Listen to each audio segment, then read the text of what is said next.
Let R sub I be the set of all real numbers such that that real number is between 1 and 1 plus 1 over I, which is just the interval from 1 to 1 plus 1 over I, including the bounds, for each positive integer I.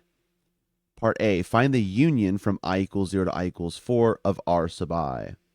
Now, I should say that the author definitely did not intend to put I equals 0 here. The author meant to put I equals 1 for all of these unions and intersections.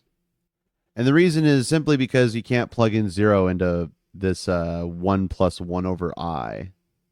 And so part A, we're just going to do R sub 1, union R sub 2, union R sub 3, union R sub 4, which, according to this definition here, is just the interval from 1 to 2, union the interval from 1 to 3 halves, union the interval from 1 to 4 thirds, union the interval from 1 to 5 fourths.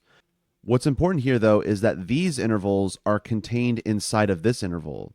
So if we're combining all these intervals together, then these other three intervals don't include anything new that the first interval didn't already have, which means that this is just the interval from 1 to 2.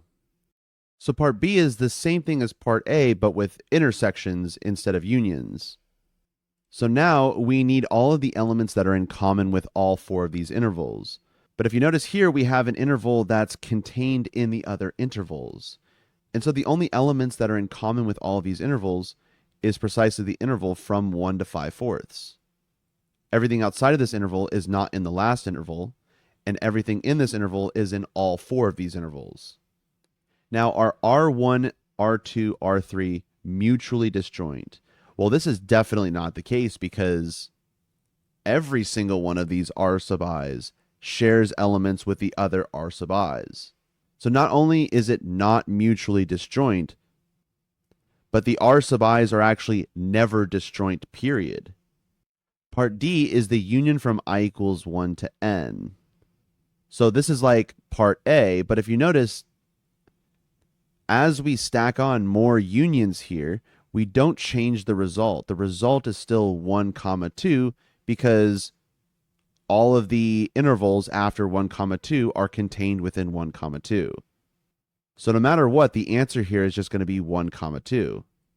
Similarly, the intersection is going to be the very last interval because the answer to part B was the very last interval, and it's for the same reason for part B. And the reasoning to part E is the same as the reason to part B. Now, keep in mind, when n is 4, then the last element here is 5 fourths.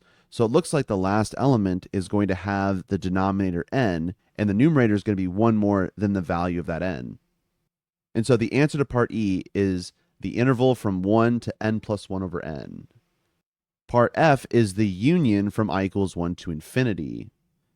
But our answer to part F is going to be the same as our answer to part D, which is going to be the same as the answer to part A, which is just 1 comma 2.